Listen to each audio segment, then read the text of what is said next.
Assalamualaikum warahmatullahi wabarakatuh. Apa kabar semuanya? Perkenalkan, nama saya Yolanda Ibrahim. Materi kita hari ini yaitu mengenai berita. Di berita ada struktur berita. Struktur berita dibagi menjadi 3. Di sini sudah ada. Yang pertama ada kepala berita, tubuh berita, dan juga ekor berita. Kepala berita ini biasanya ada di awal paragraf. Selanjutnya ada tubuh berita. Tubuh berita biasanya berada di paragraf kedua. Dan selanjutnya ada ekor berita, biasanya ada di akhir paragraf.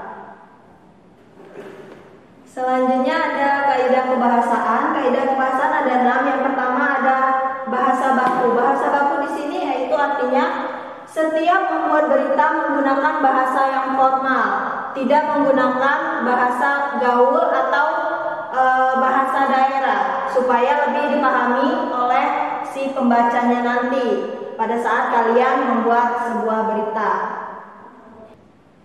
Yang kedua ada kalimat langsung. Kalimat langsung di sini sebagai sebuah ucapan yang diucapkan oleh si narasumber. Contoh di sini ada masyarakat, wisatawan, dan pendaki tidak diperbolehkan mendaki dan beraktivitas dalam radius 2 km dari kawah Gunung Slamet. Paparnya. Paparnya di sini yaitu sebagai si narasumber yang berbicara di sebuah berita dan pasti ditandai dengan tanda kutip.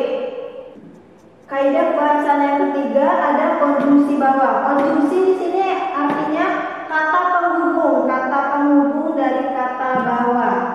Penggunaan konjungsi bawah yang berfungsi sebagai penerang kata yang diikutinya. Jadi bawah di sini masih ada kata yang diikuti selanjutnya. Contoh di sini ada sejumlah staf apel Manado mengatakan bahwa kepala apel Manado sudah pulang. Yang keempat ada kata kerja mental. Kata kerja mental yaitu kata kerja yang dihasilkan dari sebuah pemikiran. Di sini ada contoh kata: memikirkan, membayangkan, berasumsi, berpraduga, berkesimpulan, dan beranalogi. Contoh kalimat di sini: warga membayangkan jika hujan turun terus-menerus. Jadi kata kerja mental yaitu hasil dari sebuah pemikiran atau sebuah yang masyarakat bayangkan dari berita yang sudah dia baca. Kaidah kebahasaan yang kelima ada keterangan waktu. Pasti setiap di dalam berita harus ada waktu supaya kita tahu kapan berita itu dikeluarkan atau kapan berita itu muncul. Contoh keterangan waktunya seperti jam 12.45 atau jam berapa. Yang keenam atau yang terakhir, kaidah kebahasaan yang terakhir ada konjungsi temporal dan kronologis. Konjungsi temporal di sini maksudnya yaitu kata hubung yang menerangkan hubungan waktu dari dua hal atau peristiwa yang berbeda. Contoh kata di sini ada kata kemudian, sejak, setelah, awalnya, dan lainnya. Contoh kalimat di sini ada sekitar pukul 12.45 WIB, langit Riau nampak mendung. Tak lama kemudian hujan yang diharapkan akhirnya turun. Nah, di sini konjungsi temporalnya ada kata kemudian, yaitu kata penghubung dari dua peristiwa yang berbeda.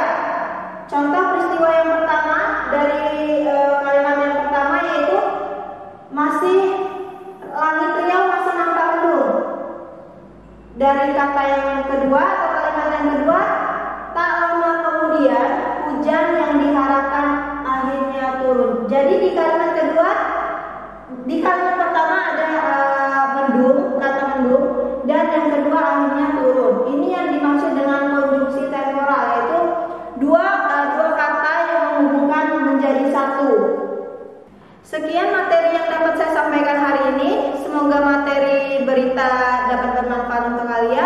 Saya akhiri. Wassalamualaikum warahmatullahi wabarakatuh. Audio Jungle.